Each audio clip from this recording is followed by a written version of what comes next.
오늘 말씀은 에베소서 5장 15절에서 21절까지 말씀입니다. 에베소서 5장 15절부터 오늘 말씀 보겠습니다. 15절에 시작할 때에 그런즉 하고 시작을 합니다. 위의 말씀을 받는 거죠. 우리 위의 말씀은 어떤 말씀이었냐? 너희는 빛의 자녀라, 빛의 자녀처럼 행하라 말씀하셨어요. 그렇지 않는다면, 아직까지 어둠에 있다면 잠자는 자여, 깨어서 죽은 자들, 영으로 완전 죽어서 어둠 속에서 헤매고 있는 그들 가운데서 일어나라. 그리스도께서 너에게 빛을 비춰주실 거야 라고 말씀 주신 것을 받는 거예요. 그러니 빛의 자녀들은 15절이요, 너희가 어떻게 행할지를 자세히 주의하여 지혜 없는 자 같이 하지 말고 오직 지혜 있는 자 같이 하여라. 이제 하나님의 자녀들, 빛의 자녀들은 어떻게 행해야 되지? 이것을 자세히 주의하여서 지혜 있는 자 같이 행하여라. 이 말씀을 새 번역 성경에서는 좀 쉽게 풀어주셨어요. 이 말씀을 어떻게 기록되어 있느냐? 새 번역 성경에서는, 그러므로 여러분은 자신의 생활을 늘 살피십시오. 어리석은 자처럼 살지 말고 지혜롭게 행동하십시오 라고 기록되어 있어요. 그러니 자신의 생활을 늘 살피십시오. 자기의 삶을 늘 살펴야 되는 거예요. 그래서 우리는 매일같이 묵상하지요. 영적인 일기를 쓰듯이 내 삶을 체크하는 것. 있었던 일을 쭉 적다 보면 성령님께서 너 이런 모습으로 이렇게 말했어, 너 이렇게 행동해서 알려주시죠. 그러니까 나를 살피려야 되는 거예요. 묵상을 해야 돼요. 그래서 어리석은 자처럼 살지 말고, 내가 어떻게 사는지도 몰라, 어떻게 말했는지 어떻게 행동했는지도 모르고 가족과 이웃이 상처받았다 그러면 예민해서 그래, 제가 이상해서 저래, 까탈스러워서 저래, 다 너희들의 문제로 가는 거예요. 하나님은 나를 조명하시는데. 그러니 근데 가족이 얘기할 때 그게 제일 정확해요. 가족이, 엄마는 아빠는 뭐 이렇게 얘기할 때 그게 듣기는 싫어도 그게 맞는 말이에요. 그런데 다 반사하고 안 들으려고 하죠. 아, 그런 모습이 나에게 있구나 라고 받는 것이 자기를 살피라는 것입니다. 그게 지혜롭게 행동하는 것이다 라고 말씀해요. 그런데 시편의 111편 10절에는요 이렇게 표현하셔요. 여호와를 경외함이 지혜의 근본이라. 우리는 지혜롭게 행동하라. 어떻게 하는 게 지혜로운지 조차를 모르잖아요. 뭐가 지혜로운 것인지. 그래서 시편 111편 10절에는 여호와를 경외함이 지혜의 근본이야. 그 지혜는 하나님으로부터 오기 때문에 하나님을 경외하고 하나님을 사랑하는 그들이 지혜를 갖게 된다. 그래서 그의 계명을 지키는 자는 다 훌륭한 지각을 가진 자이니 여호와를 찬양함이 영원히 계속되리로다. 이 지혜는 하나님이 주신 건데, 하나님을 경외하는 자, 하나님을 온전히 섬기는 자에게 하나님을 사랑하고 하나님을 두려워하고 하나님이 심판주임을 알고 경외하는 거예요. 그러면 지혜가 생기는데 어떻게 생기느냐? 그의 계명을 지키는 자가 지각이, 훌륭한 지각을 가진 자가 된다. 훌륭한 지각을 가진 자, 훌륭하게 생각을 하는 거예요. 그래서 어떻게 행해야 되는지를 분별할 수가 있는 것은 그의 계명을 지키는 자입니다. 주님의 말씀을 지키는 자가 훌륭한 지각을 가져서 순간순간 지혜롭게 살아간다. 그래서 그는 여호와를 찬양함이 영원히 계속되는 거예요. 믿음이 계속 자라나서 찬양을 하며 영원토록 하나님을 찬양하는 자가 되는 거예요. 그렇지 않으면 하나님을 원망하는 자, 미련한 자, 어리석은 자로 사는 거죠. 그는 내 뜻대로 사는 자. 그러나 정말 지혜롭게 사는 자는 하나님을 경외해서 하나님의 계명을 생명을 다하여서 지키려고 하는 자. 그래도 지각이, 훌륭한 지각을 가지고 바르게 판단하고 살아가니 그는 늘 찬양과 기쁨이 넘치는 삶을 살게 되는 것입니다. 아멘. 제 인생을 봐도 과거에는 제가 굉장히 지혜로운 줄 알았어요. 그랬는데 아니요, 지혜로운 게 하나도 아니고 어리석은 자로 살았어요. 인간의 지혜는요, 하나님 보시기에 어리석은 거예요. 미련한 거예요. 그러니 세상의 가치관으로 살고 내 뜻대로 살고 이것은 망하는 길을 걸어가는 거예요. 오직 하나님의 말씀을 지키는 자. 제가 이제 목사가 되고 나서부터 말씀을 지키기 시작했어요. 그전에는요, 말씀을 지켜야 되는지조차도 모르고 또 내가 지키고 있는 줄 알았어요. 지키는 영역들은 좀 있잖아요, 그래도. 그래서 저는 말씀을 지킨다 그러고 사람하고 비교하니까 사람들에 비해서는, 또 가족들, 친척들에 비해서는 내가 그래도 훌륭한 것 같아요. 기준점이 말씀인데 세상의 가치관과 어리석은 자들하고 비교를 하고 살아가니 어리석을 수밖에 없는 거예요. 그리고 이제 목사가 되고 말씀을 봤더니 다 행하란데, 내가 이걸 성경을 전에는 잘 보지도 않았어도, 그러나 신학교 다닐 때도 그래도 아이들에게 말씀을 늘, 목사니까 되기 전에 아이들에게 늘 설교를 하고 아이들 그 구원을 위해서 그렇게 애를 썼는데, 말씀을 가르치기만 했죠. 행하지는 않았어요. 행하는 것도 나름대로 그냥 조금 행한 거죠. 정말 생명을 다해서 말씀을 지키지 않았어요. 훌륭한 지각이 없는 거예요. 그런데 이 말씀을 정말 이제 깊게 알고 나서는 정말 몸부림을 쳐서 행하려고 시작했더니, 성령의 충만한 은혜가 있는 거예요. 말씀이 깨달아지고 말씀이 행할 수가 있고, 하나님의 나라가 저 심령 안에 정말 도래가 된 줄 믿습니다. 영적인 세계가 확 열렸어요. 행한 만큼. 그게 믿음이니까, 행한 만큼의 믿음이니까, 믿음이 자라나니까 늘 찬양하게 되고, 이제 그들은 여호와를 찬양하며 영원히 계속되리라. 할렐루야. 여러분, 아무리 말씀을요 들어도, 말씀을 읽어도 행하지 않으면 죽은 믿음이라 했어요. 야고보서에서 말씀하시잖아요. 행함이 없는 믿음은 죽은 것이다. 죽은 믿음으로 살았던 거예요. 그러니 죽은 자들 가운데서 일어나라 라는 말씀이 어제 마지막 말씀이었잖아요. 그래서 우리는 지금 15절 다시 봅니다. 어떻게 행할지를 자세히 주의하여 지혜 없는 자같이 하지 말고 오직 지혜 있는 자같이 하여라. 그래서 세월을 아끼라. 때가 악하니라. 에베소서 5장 16절 말씀입니다. 에베소서 5장 16절. 세월을 아끼라. 때가 악하다. 여러분, 우리가 어떻게 세월을 아끼고 사는 거예요? 어떻게 세월을 아껴야 돼요? 뭘 해요? 열심히 부지런히 뭘 해야 돼요? 지혜 없는 자 같이 사는 거지 세월을 허비하는 거예요. 이게 너무 안타까운 것 같아요. 하나님의 말씀 안에 거여서 사는 그 삶은 가치 있는 삶이고 세월을 아끼는 거예요. 우리가 천국에 갔을 때 하나님이 뭐를 가지고 우리에게 상급을 주겠어요?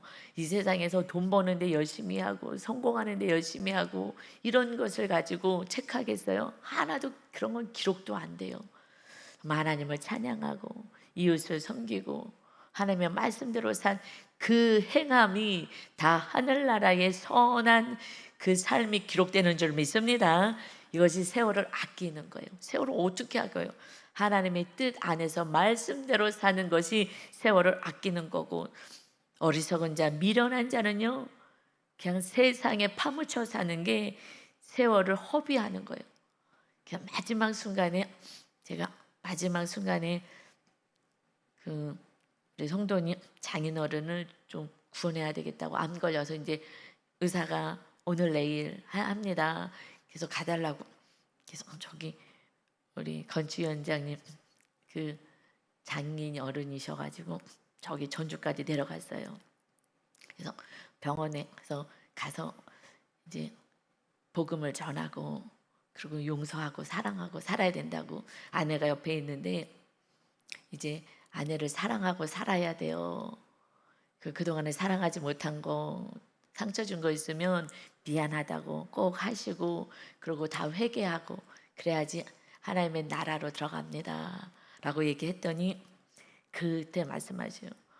나 다시 살고 싶어요. 다시 살면 나 이렇게 안 살 거예요. 아내가 옆에 있는데 아내한테 한 번도 사랑한다는 말을 못 해봤어요. 나 다시 살고 싶어요. 그럼 이렇게 안 살 거예요. 마지막 때 이게 세월을요 정말 허비하고 산 거예요. 가치 없이 산 거예요. 뭐 열심히 나름대로 살았겠죠. 가정을 돌본다고. 이것이 다가 아닌 거예요. 정말 사랑하며 사는 그 삶이 얼마나 아름다운 삶인지 아내에게도 사랑한다는 얘기 한 번도 못 해봤어요. 옛날 사람들은 남자가 어떻게 이런 말에 더 못했잖아요. 가부장적인 그 시대 속에서는 너무 안타깝죠. 서로 사랑하며 사는 게 얼마나 아름다워요. 그래서 주님이 주신 계명이 사랑하라잖아요. 서로 사랑하라. 이거를 그렇게도 지긋지긋하게 못 지키는 거예요. 내 뜻에 맞지 않는다고. 내 뜻은 어리석은 자예요. 우리는 어리석은 자고 우리는 죄인이잖아요. 그냥 눈만 뜨면 죄 짓는 거예요. 전 옛날에 늘 거룩한 자인 줄 알았어요. 아니요. 눈 뜨면은요 그냥 죄 속에서 살다가 죽는 인생 가운데 말씀대로 살 때 그때 의롭게 사는 거예요. 그러니 지금 저는 세 가지만 해요. 미안해. 그냥 모든 게 미안한 거예요. 나 때문에 내가 지혜롭지 못하면 또 미안하고 그냥 미안합니다. 사랑합니다. 고맙습니다. 이것을 이제 깨달아요. 이제 이 세 가지만 하면요 마귀는 떠나가고 우리 안에 천국이 있고 서로 사랑이 되는 줄 믿습니다. 세월을 아끼십시오. 사랑해 말로 하세요. 그러면 사람이 뿡뿡뿡 솟아나요. 말에 능력이 있거든요. 너희가 한 말로 너희가 묶임을 당한다 그랬어요. 아유 정말 왜 저렇게 그래 하고 미움의 언어를 자꾸 쓰면요 점점 미워져요. 내 사랑의 언어를 쓰면 그리고 감사의 언어를 쓰면 점점 감사가 나오고요. 내가 살 것 같아요. 이것이 세월을 아끼는 삶인 줄 믿습니다. 아멘. 그래서 17절에 그러니까 어리석은 자가 되지 말고 오직 주의 뜻이 무엇인지 이해하라. 이것이 성경을 말씀을 읽는 이유잖아요. 주의 뜻이 무엇일까? 주의 뜻이 무엇일까? 어리석은 자는요 주의 뜻하고 상관없이 자기 뜻대로 사는 거예요. 이게 극명하게 나누는 거예요. 어리석은 자 되지 말고 주의 뜻이 무엇인지 이해하라. 그건 지혜로운 자들의 삶이잖아요.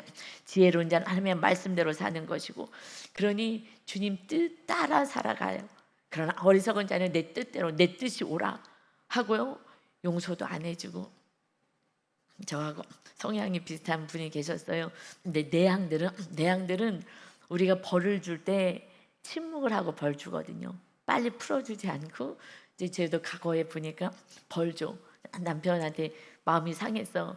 그러면 미안하다고, 외향이니까 빨리 미안하다 그래도 미안한 것을 안 받아주고요. 지금 이 나한테 준 상처는 이거는 3일치야. 3일치 얘기 안 해요. 이제 누구랑 대화를 했더니 그분도 그러는 거야. 내향이시거든요. 저랑 좀 비슷한 성향이에요. 잘 참는데 그거 참는 게 아니라 지금 벌 주는 거예요. 에? 벌 주는 거예요. 난 지금 화가 난 걸 싸우지 않으려고 참는다고 생각하는데 조금 더 깊은 영적으로 들어가면 나 너랑 지금 말 안 할 거야. 이거 벌 주는 거예요. 사실은 우리가 심판주가 돼서 그 벌 주는 거라서 내가 고통스러워서 마귀한테 내가 잡히는 거예요. 빨리 그냥 용서해줘.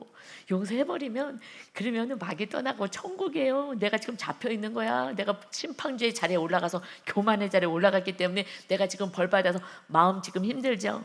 네, 힘들어요. 빨리 용서해줘서 심판주의 자리에서 내려오세요. 우리가 그렇게 벌 주는 거였더라고. 그래요? 그것은 이제 헤어졌는데 모르겠어요. 어떻게 했는지, 순종을 했는지 모르겠어요. 여러분, 우리는 오직 지혜로운 자, 하나님의 자녀는 지혜로운 자는 오직 주의 뜻이 무엇인지 이해하라 그래. 이해하라. 여러분, 우리들의 모든 사건을 잘 해석을 해야 되는데 우리는 다 구속사로 해석을 하는 거예요. 구원 때문에 주신 사건인 거예요. 그래서 왜 나한테 이런 일이 벌어지지? 너가 온전한 구원이 안 이루어졌잖아. 너 안에 온전히 하나님의 나라가 세워지지 않았잖아. 그냥 어찌할 수 없이 이렇게 할 수밖에 없었지. 이게 구속사로 우리가 해석을 해야 되는 줄 믿습니다. 주의 뜻이 무엇인지 분별하라. 그래서요 데살로니가 전서 우리가 너무 잘 아는 말씀 5장 16절부터의 말씀은요 하나님의 뜻이 무엇이냐, 이것은 항상 기뻐하라, 쉬지 말고 기도하라, 범사에 감사하라. 이것이 그리스도 예수 안에서 너희를 향하신 하나님의 뜻이니라. 하나님의 뜻이 뭐라고요? 항상 기뻐하는 거예요. 왜요? 하나님이 항상 함께 하시니까 기뻐하고, 쉬지 말고 기도해. 그렇지 않으면 또 내 뜻대로 가니까. 그래서 범사에 감사해. 다 나를 위하여서 주신 사건이기 때문에 이것이 하나님의 뜻이다. 이렇게 사는 사람은요 성령 충만한 사람의 모습인 거예요. 그래서 이어서요 성령을 소멸하지 말라라고 말씀해요. 데살로니가전서 5장 이 말씀 주님의 뜻을 말씀하시고, 그러니까 성령 충만해야 하나님의 뜻대로 항상 기뻐하고 쉬지 않고 기도하며 하나님의 뜻을 쫓고 범사에 감사해. 그런데 성령을 소멸하면 안 돼. 이렇게 살지 않는 자는요, 성령을 점점 소멸해 가는 거예요. 내 뜻대로 기뻐하지 않아. 내 뜻이 이루어지지 않으면 기쁘지 않아요. 하나님의 뜻이 이루어지기 위해서 내 뜻을 지금 이루어주지 않고 계시는 건데 모르니까 하나님 해석을 잘 못하는 거예요.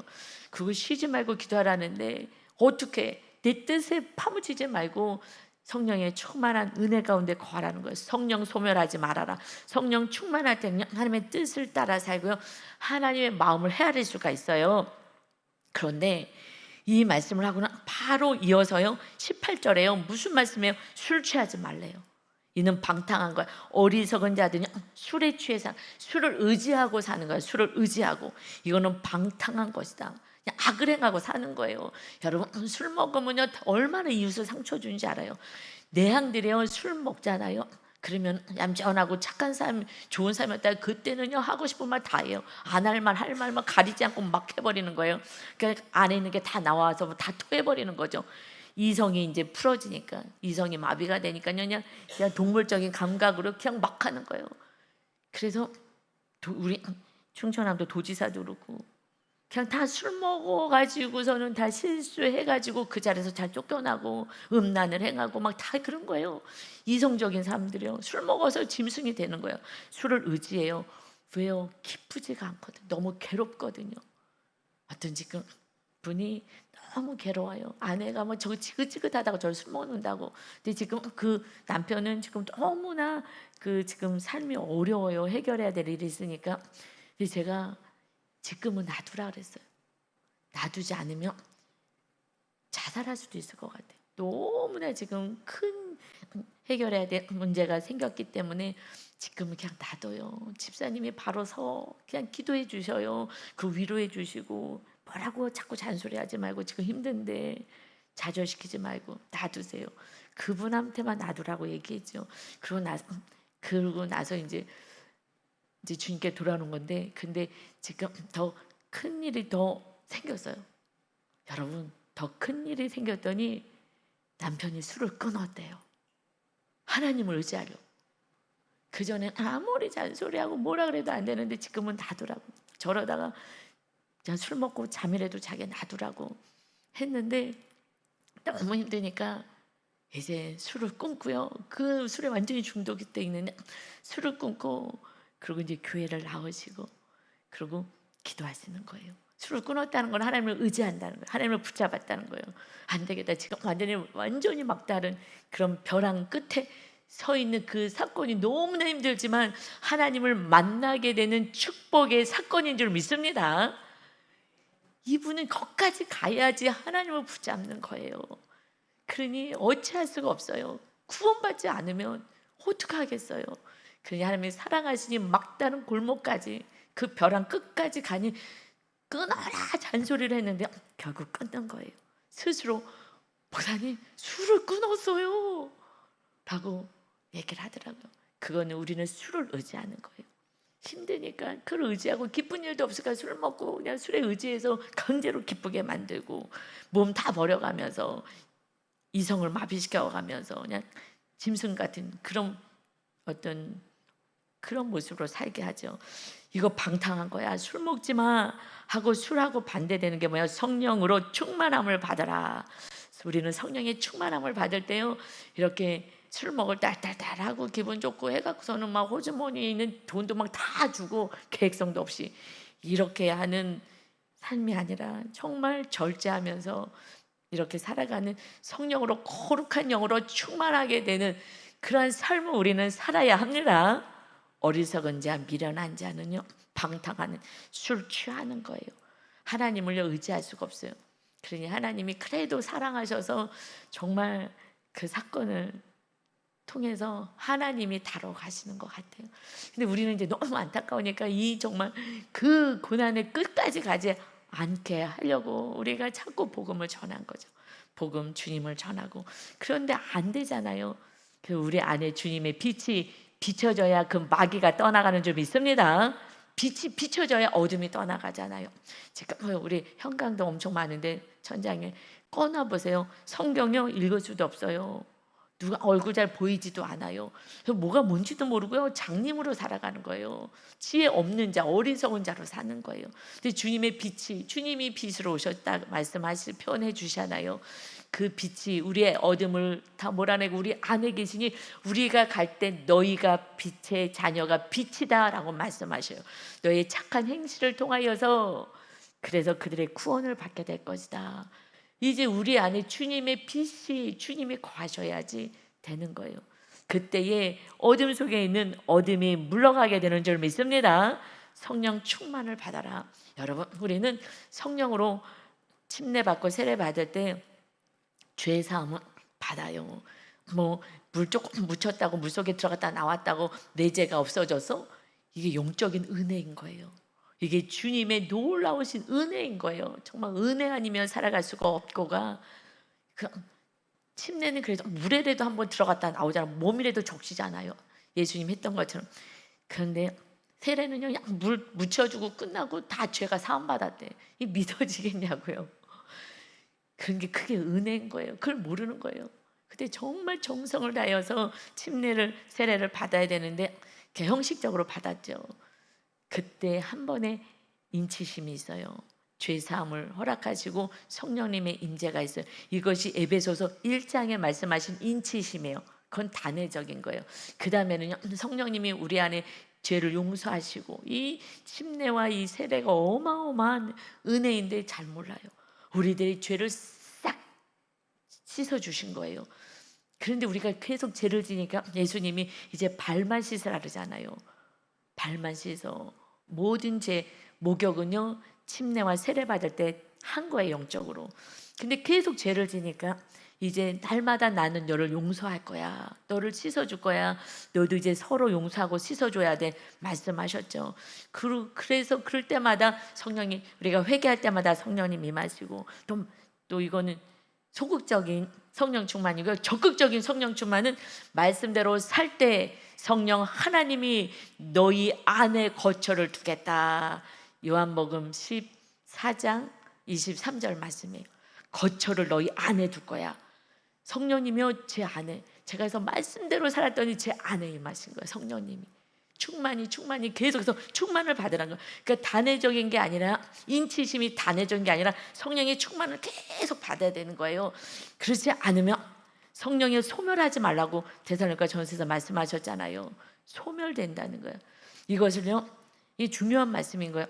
우리 다 성령 받았어. 침례 받았으니까, 세례 받았으니까 우리 다 성령 받았어요. 소멸된다고, 소멸시키지 말라고 하셨는데 소멸되는 거예요. 그래서 마태복음 25장에는요, 이게 성령이 굉장히 중요한 말씀이에요. 마태복음 25장에서는 천국에 대한 말씀을 주시는데, 그때 예수님이요 비유로 들어요.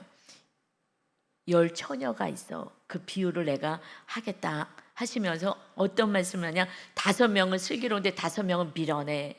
다 등을 가지고 있어. 등을 가졌다는 것은 예수님의 그 구원의 침례와 세례를 받은 자요, 등을 주셨으니까 등을 다 가지고 있어.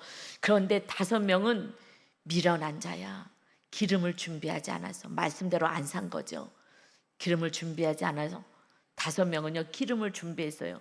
밤에 신랑이 와요. 그래서 이제 야 주님이 오셨다 하고 등을 들고 나가야 되는데, 등을 갔는데 기름이 없는 거예요, 이 미련한 처녀들은. 그래서 기름을 준비하러 가는 그 사이에 이제 신랑이 와서 천국문이 닫혔어. 예수님이 비유로 말씀하신 거예요. 그랬더니 마태복음 25장 10절에 미련한 처녀들이 기름이 떨어져 가서 기름을 사러 간 사이에 천국문이 닫혔다. 그들이 와서 주여 주여 우리에게 열어주소서 하고 문을 두드렸어요. 대답하여 이르시되 진실로 너희에게 이르노니 내가 너를 알지 못하노라. 그런즉 깨어 있으라. 너희는 그날과 그때를 알지 못하니라. 주님이 언제 오실지, 우리가 언제 운명할지 알 수가 없는 거예요. 언제 주님이 온 인류 가운데서 재림주로 오실지 모르기 때문에 깨어 있으라, 깨어 있으라. 기름을 준비하지 않았어요. 성령님으로 살지 않고 내 뜻대로 살다가 주님을 만나는 그 때가 온 거예요. 그때 조금만 기다려주세요. 때는 늦은 거예요. 주님이 오는 그 순간, 그 순간은요 다 스톱이에요. 스톱. 끝인 거예요. 근데 그게 언제가 될지, 온 인류가 하는데 언제가 될지도 모르지만 우리들도 심장이 언제 멈출지 모르는 거예요. 심장이 언제 심장이 멈출지, 자다가 멈출지, 갑자기 멈출지, 언제 어떻게 될지 모르는 거예요. 그때는 끝인 거예요. 잠깐만이 없는 거예요. 끝인 거예요. 우리는 깨어 있어야 되고 오직 성령으로 충만함을 받으셔야 합니다. 이건 술을 끊어야 되는 거예요. 여러분 술부터 끊으세요. 완전히 끊으세요. 술 힘들어서 술을 먹어요. 교회 오세요. 저녁 기도회도 있고 아침 기도회도 있고 새벽 예배도 있고 하루에 3번 있어요. 저녁 때도 아침에 기도회 못 오면 새벽 예배도 못 오면 저녁에도 와서 기도하라고. 안 와. 육으로 사는 거죠. 그리고 집에 가서 술 한 잔 먹고 자는 거예요. 야딸딸하게 그래서 그냥 다 병을 들어가는 거, 몸을 병들게 하는 거죠. 어리석은 자, 미련한 자로 살아가지 마시고 성령의 충만함을 누리며 정말 기뻐하며 감사하며 찬양하며 살아가시기를 예수님의 이름으로 축원합니다. 아멘. 그래서 19절에요. 성령님이 충만하면요 나타나는 것이 뭐냐면요 찬양을 하게 돼요. 입으로도 찬양하지만 찬양이요 달라요. 옛날에는 노래였다면 찬양을 하게 돼요. 시와 찬송과 신령한 노래들로 서로 화답하며 서로 찬양을 하면서요 정말 아름답게 우리 교회는 성가대는 앞으로도 없을 거예요. 왜요? 사도신경 하고 나서부터 한 15분간을요 다 같이 성가대가 되는 거예요. 다 같이 찬양하는 거예요. 그런데 이 놀라운 진리를 어떤 분이 성가대는 안 하고 성가대 없이 우리가 다 찬양하게 해주셔서 너무 고마워요 그러는 거예요. 아, 이분이 성령으로 충만하시구나. 이 진리를 아는 거예요. 준비 찬양하고 그 다음에 사도신경하고 그리고 예배로 시작하는데 우리는 사도신경하고 찬양을 다 같이 한 15분 하잖아요. 15분 정도 해요. 다 같이. 그랬더니 그 찬양하기 싫다고 이제 설교할 때 늦게 와요. 저는 누가 늦게 오는지 몰라요. 맨 앞에 앉아가지고 앞을 보고 있으니까 찬양하느라고. 뒤에 누가 왔는지 몰라요. 근데 나중에 전도사님들이 늦게 와요. 찬양할 때 별로 없어요. 너무 안타까운 거예요. 그게요 성령 충만하지 않다는 증거예요. 나는 내 뜻대로 살아가요. 하나님을 찬양하고 싶지가 않은 거예요. 성령 충만하면 찬양이 나요. 삶 속에서도요 흥얼흥얼 찬양이 나오고 주님 감사해요 찬양이 나고 입으로.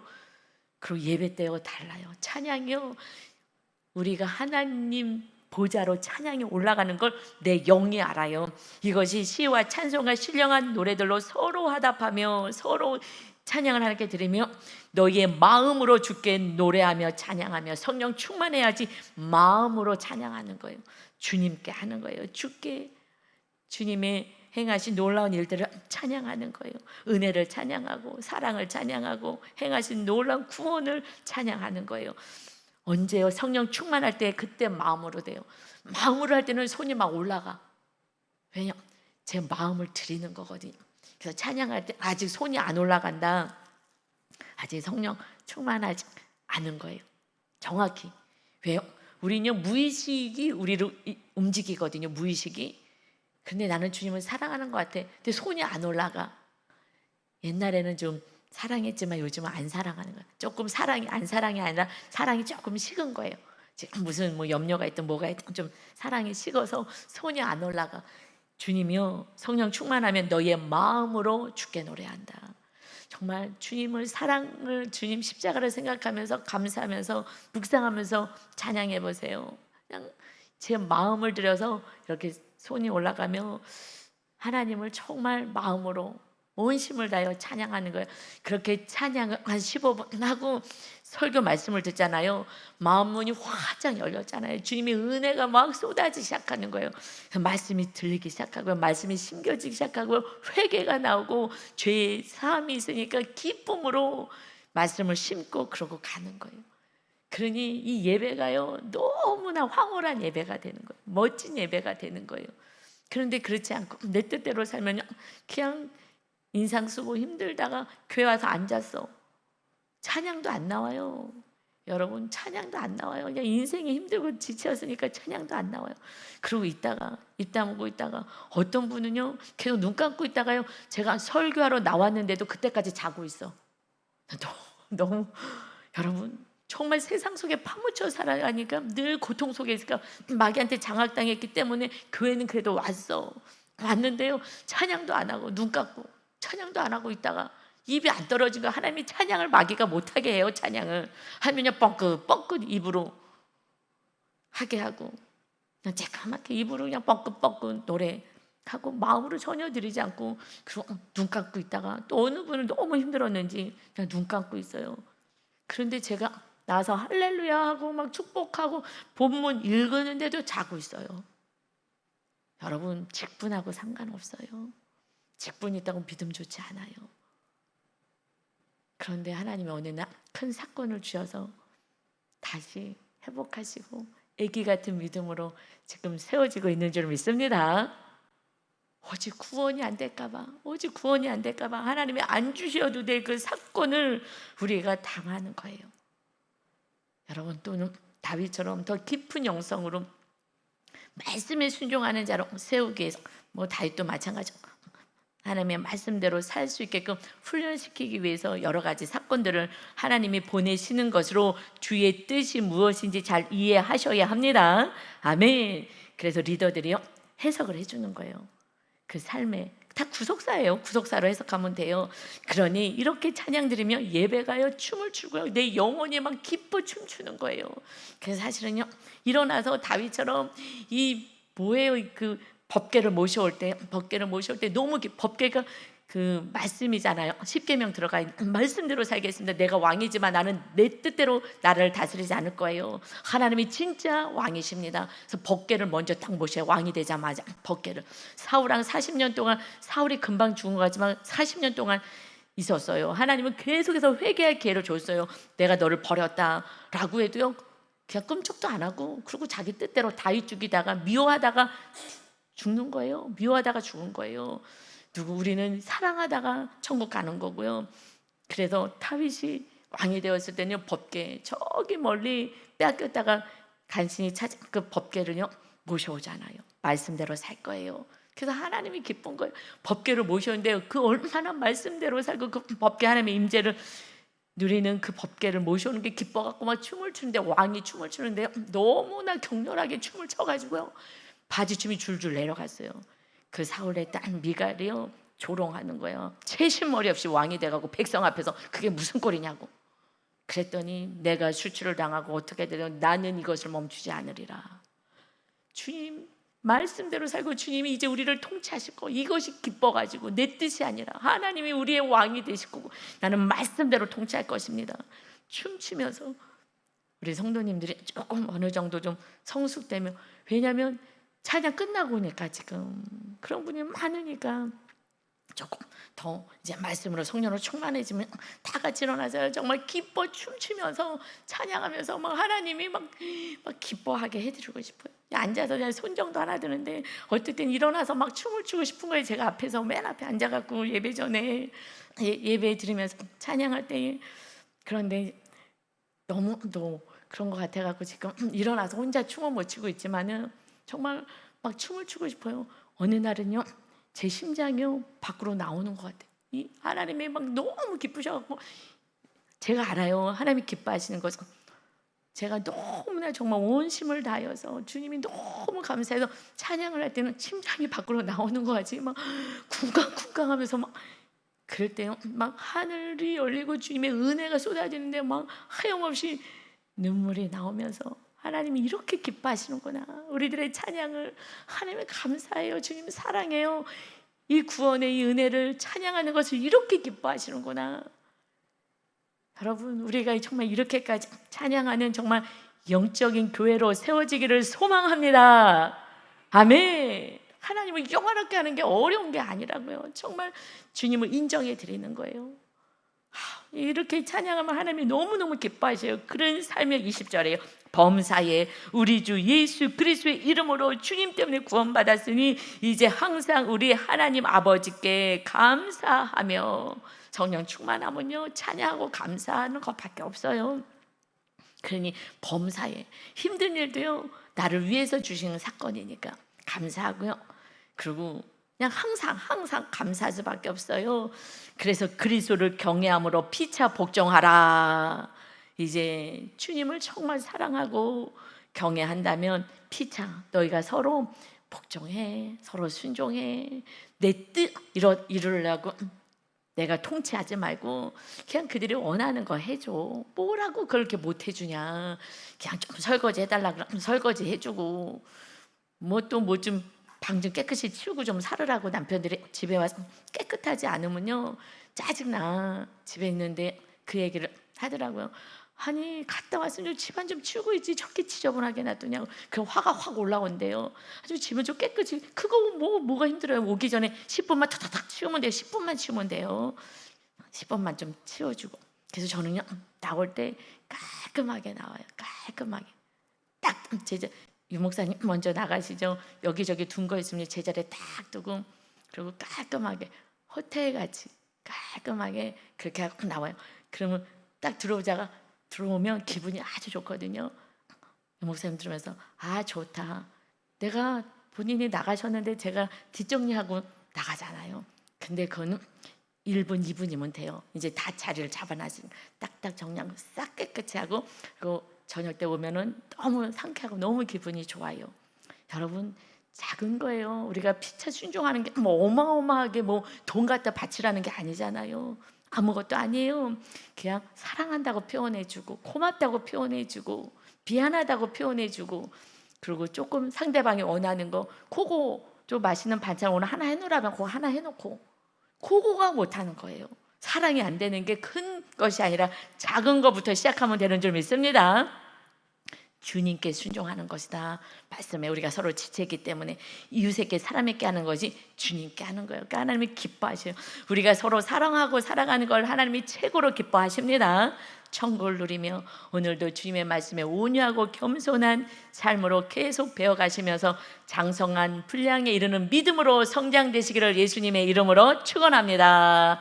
아멘. 아버지 하나님 말씀대로 살면 천국을 누릴 수 있는데 우리가 교만하여 내 뜻대로 내가 높아지고 내가 인정받고 내가 옳다고 주장하느라고 사울 왕처럼 아버지의 허망한 인생을 살다가 가족 다 전쟁터에서 죽이고 그리고 하나님 새로운 하나님을 사랑하고 말씀에 순종하는 자를 왕으로 세우셔서 하나님이 다스리고 통치하는 나라를 세우셨습니다.